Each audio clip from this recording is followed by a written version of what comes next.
Film की शुरुआत एक खंडर से होती है जो कि बिल्कुल सुनसान होता है, जहाँ पर तीन लोग किसी खास चीज को ढूंढने के लिए यहाँ पर आए होते हैं, जिसमें एक हस्बैंड वाइफ और उनका एक फ्रेंड होता है, जिसमें हस्बैंड का नाम जेम्स होता है और उसकी वाइफ का नाम ओलिविया होता है। ये यहाँ पर एक किताब को ढूंढने के लिए आए होते हैं जिसका नाम होता है बुक ऑफ डार्कनेस, क्योंकि आज से कुछ टाइम पहले जेम्स अपनी बेटी को खो चुका है और शायद वो इस बुक की मदद से अपनी बेटी को जिंदा कर सकता है और इसीलिए वो यहाँ पर आया होता है। ये एक तरह का प्राचीन टेम्पल होता है जिसका नाम होता है लॉर्ड ऑफ डार्कनेस। अब अंदर जाने पर इन्हें काफी खतरनाक रास्ता मिलता है, जिसे पार करते हुए ये खंडर की तरफ पहुंच जाते हैं, जहाँ पर बहुत सारी डेड बॉडीज और उनकी हड्डियां पड़ी होती हैं। जिसके बाद जेम्स को वो बुक मिल जाती है और वहीं उसकी वाइफ ओलिविया को और उसके फ्रेंड को इस पहाड़ी के नीचे एक नदी दिखती है जो कि बहुत अजीब थी, क्योंकि उसके ऊपर बादल तैर रहे थे।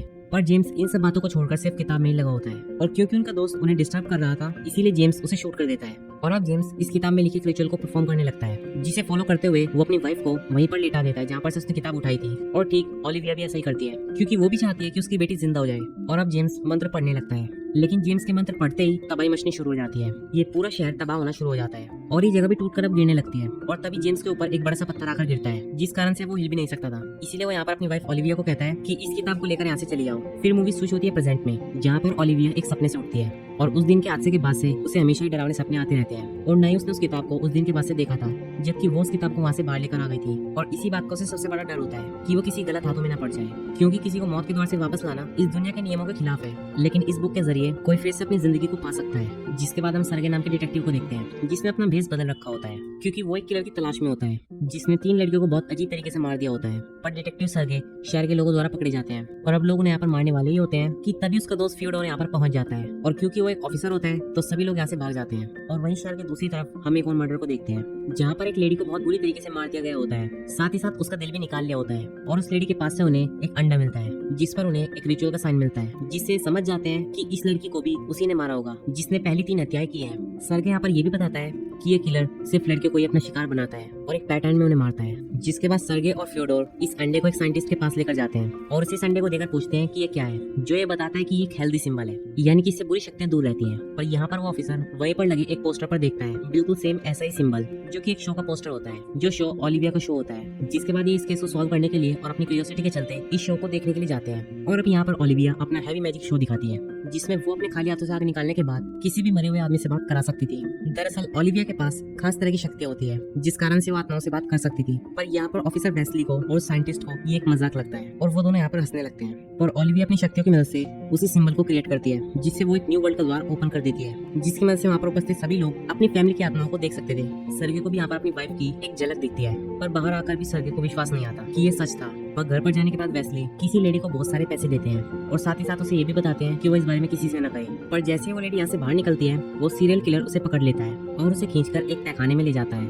जहाँ पर हम उसी किताब को देखते हैं, जहाँ पर वो इस किताब के रिचुअल को फॉलो करते हुए किसी की बलि दे रहा है। और वहीं अगले दिन फ्योडोर और सरगे को एक खास क्लू मिलता है कि किसी आदमी ने एक लाश को एक लकड़ी की बैलगाड़ी में जाते हुए देखा है, और उस आदमी को रास्ते के बारे में पता होता है कि वो लकड़ी गाड़ी कहाँ गई। और इधर सरगे को भी एक खास बात पता चलती है कि ये सीरियल किलर अपने सिंबल के हिसाब से मर्डर कर रहा है। और अब उसी पैटर्न को सॉल्व करते हुए इन्हें एक और लाश मिलती है, जिसकी आंखें निकाल ली गई होती हैं। जिसके बाद सरगे अब सीधा ओलिविया की तरफ जाता है और उसे अपनी वाइफ की रिंग देकर पूछता है कि मेरी वाइफ की आत्मा से पूछो कि उसकी मौत कैसे हुई, जो कि उसकी लड़की लास्ट विक्टिम होती है। और वो ऐसा झूठ बोलते हैं ताकि ओलिविया कंफ्यूज हो जाए। पर ओलिविया सरगे को बताती है कि मैं आत्मा से कांटेक्ट करने की कोशिश कर सकती हूँ, लेकिन वो मेरे सवालों के जवाब दे या न दे ये उसकी मर्जी है। पर सरगे कहता है तुम फिर भी करो। और अब ओलिविया रिचुअल स्टार्ट करती है और चारों तरफ सारे सामान हिलना शुरू हो जाते हैं और वो ठीक ठीक पिछले विक्टिम की सारी सच्चाई बता देती है, जबकि अंगूठी सरगे की वाइफ की होती है और पिछले विक्टिम से उसको कुछ भी लेना देना नहीं होता है। जिससे सरगे ओलिविया को रंगे हाथों पकड़ लेता है कि वो सबको बेवकूफ बनाती है। जिसके बाद सरगे ओलिविया को सारी लाशें दिखाता है और कहता है कि इन सभी का मर्डर तुमने ही किया है, एंड यहाँ पर वो उसे अरेस्ट कर लेता है। लेकिन वहीं दूसरी तरफ ये हत्यारा अब भी खुलेआम घूम रहा था और वो यहाँ पर एक नई लड़की को डुबाकर अपना शिकार बना रहा था। और इस बात को ओलिविया भी अपनी शक्तियों से देख लेती है, जिसके बाद वो सरगे को सारी सच्चाई बता देती है और साथ ही साथ वो ये भी बता देती है कि ये मौत कहाँ पर हुई है। पर सरगे यहाँ पर उसकी एक भी नहीं सुनता और वो उसे ऐसे जाने के लिए बोलता है। जिसके बाद ओलिविया अपनी शक्तियों की मदद से उस जगह पर पहुंच जाती है जहाँ पर उस सीरियल किलर ने उस लड़की को मारा होता है, और वो ये सच्चाई सरगे के सामने भी लाती है। लेकिन सरगे को अभी विश्वास नहीं आता और वो इसमें ओलिविया का ही हाथ बताता है। पर इसी मोमेंट पर ओलिविया को एक दूसरी लड़की का विजन दिखता है, जिसमें वो सीरियल किलर उसे मारने वाला है। एंड यहाँ पर वो सीरियल किलर के हाथों पर एक स्नेक का टैटू देखती है। जिसके बाद ओलिविया उस टैटू को कागज पर बना देती है, जिसे देखते ही फ्योडोर कहता है कि मैंने इस टैटू को देखा है और मैं जानता हूँ कि वो आदमी कहाँ मिलेगा। जिसके बाद जल्दी से उस आदमी के पास पहुंच जाते हैं और उसे पकड़ लेते हैं। पर ये आदमी यहाँ पर बताता है कि वो सीरियल किलर नहीं है, ना ही उसने किसी को मारा है, पर साथ ही साथ वो ये भी बताता है कि उसने सीरियल किलर को देखा है किसी लड़की की लाश को ले जाते हुए। मैंने यहाँ पर उसे पकड़ने की कोशिश की पर मैं उसे नहीं पकड़ पाया, पर उसके पास से मुझे एक घड़ी मिली, जिसके बाद उस घड़ी की डिटेल निकालने के बाद पता चलता है साइंटिस्ट वेस्ली की है। जिसके तुरंत बाद पुलिस उनके घर पर जाती है और चारों तरफ तहकीकात करने लगती है, जहाँ पर उन्हें ताज़ा खून से सने हुए हथियार और कपड़े मिलते हैं। और अब साइंटिस्ट वेस्ली को यहाँ पर गिरफ्तार कर लिया जाता है। साइंटिस्ट वेस्ली यहाँ पर कहते हैं कि मेरी कोई गलती नहीं है, मुझे फंसाया जा रहा है, ये सब एक चाल है। और वो यहाँ पर बताते हैं कि ये खून उन्हीं के पेट का है जो एक मैजिक रिचुअल के चलते मारा गया। और रही बात मेरी वॉच की, तो ये मैंने अपनी नौकरानी को दे दी थी ताकि उसका मुंह बंद रहे, लेकिन उसी दिन वो शिकार हो गई उस सीरियल किलर की, और इसीलिए उस सीरियल किलर के पास मेरी घड़ी थी। और जल्दी ये साबित भी हो जाता है कि वेस्ली सच बोल रहा है, क्योंकि जिस दिन शहर में पहला मर्डर हुआ था वो शहर में नहीं था।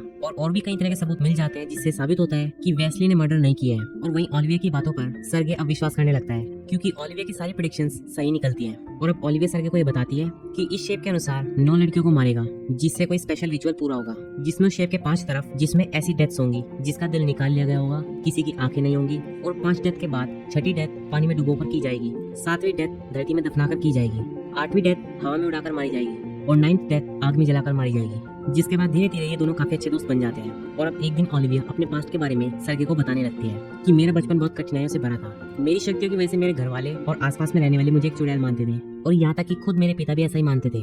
जिसके बाद मैं उस जगह को छोड़कर वहाँ से चली गई, और फिर मेरी मुलाकात हुई जेम्स से, जो पहले तो मेरे साथ बहुत अच्छी तरीके से रहता था, पर कुछ टाइम बाद वो हर रोज मुझे परेशान करता था। जिसके बाद सिर्फ मेरा सहारा मेरी बेटी थी, लेकिन जल्दी वो भी मर गई, जिससे मुझे बहुत दुख हुआ। लेकिन जेम्स तो जैसे पागल ही हो गया था। और अब सर्गे ओलिविया को अपनी स्टोरी सुनाता है। वो बताता है कि जब उसकी वाइफ प्रेग्नेंट थी तो वो अपनी प्रेगनेंसी के लास्ट टाइम में बहुत ज्यादा कमजोर हो गई थी, और डिलीवरी के टाइम डॉक्टर मुझे बताते हैं माँ या बच्चे में से किसी एक को ही बचाया जा सकता है, और मैंने इस फैसले में देर कर दी, जिस कारण दोनों ही मारे गए। और इसी बातचीत के बीच ओलिविया को एक लड़की जमीन में गाड़ी जाती हुई दिखाई देती है, यानी कि वो किलर अपने काम पर लग गया था, जिंदा ही जमीन में दफना देता है। और ये दोनों से ढूंढते हुए एक शमशान में पहुंच जाते हैं, पर जब तक उस लड़की के पास पहुंचते हैं वो मर चुकी थी। और यहीं पर सर्गे सब कुछ ध्यान से चेक कर रहा होता है कि तभी वो सीरियल किलर ओलिविया को अपने साथ ले जाता है। सर्गे तुरंत उसे पकड़ने की पूरी कोशिश करता है और काफी दूर तक उसका पीछा करता है, बट वो किलर उसके हाथों से निकल जाता है। और वहीं फियोडोर उस सीरियल किलर की तस्वीर की मदद से उसे ढूंढ रहा होता है, और फियोडोर उसे ढूंढता ढूंढता एक हवेली की तरफ पहुंच जाता है, लेकिन तभी उस पर एक आदमी हमला कर देता है जो उसे जान से मारने वाला ही होता है। और वहीं ओलिविया भी अब खतरे में होती है। जब उसकी आंख खुलती है तो अपने आप को एक अजीब सी जगह पर पाती है, और यहाँ पर कैद आत्माएं उसे बुरी तरीके से परेशान करने लगती हैं। ये उन्हीं लड़कियों की आत्माएं होती हैं जिन्हें सत्यारी ने पहले मार दिया होता है। इसीलिए ज्यादा देर न करते हुए ओलिविया यहाँ से उस बुक को लेकर भागने लगती है, और ये वही हवेली होती है जिसके बाद फियोडोर बाहर पकड़ा गया था।